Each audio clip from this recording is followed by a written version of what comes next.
Tyler's estate party was less of a social gathering, and more of a mandatory summons for the junior circle. If you were under 25 and your last name carried weight in the outfit, you were there. Technically, I shouldn't have gone. My knee was heavily wrapped in an ace bandage, hidden beneath the fabric of my wide-legged trousers.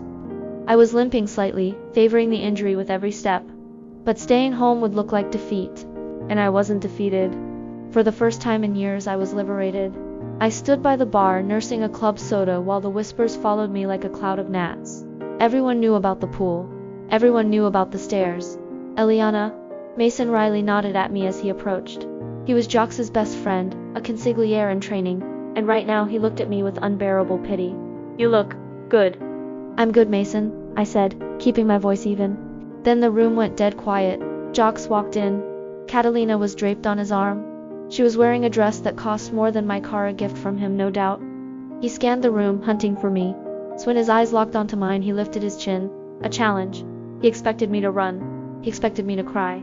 Instead, I took a slow sip of my soda and turned back to Mason. So tell me about the new shipment. Mason blinked, surprised by my dismissal.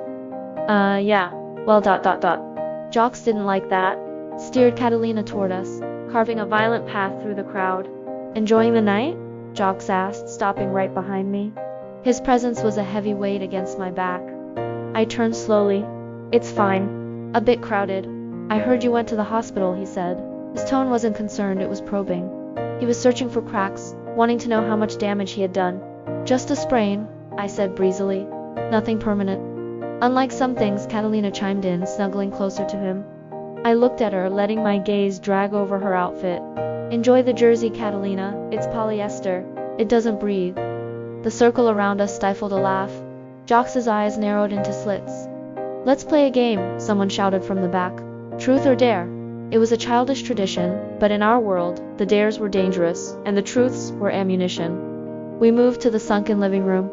Jox sat directly across from me, with Catalina perched on his lap. The bottle spun. It landed on Catalina. Truth or dare? Tyler asked. Dare, she purred. Tyler grinned. He was drunk and messy. I dare you to kiss the king of the night. It was obvious who he meant. Jox was the highest-ranking male there. Catalina pretended to be shy. She looked at me through her lashes. Oh, I couldn't. It might upset Eliana.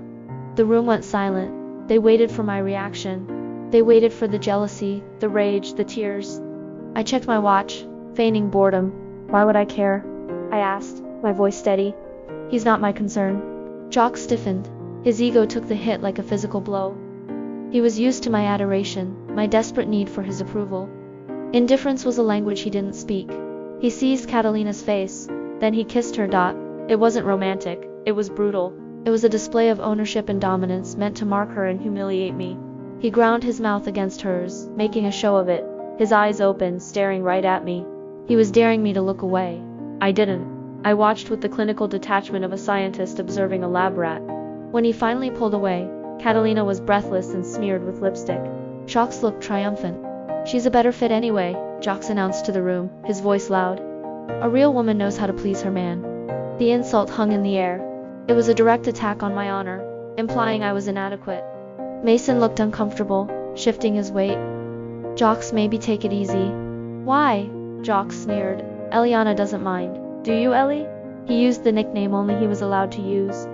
I stood up. My knee throbbed, but I put all my weight on it, refusing to flinch.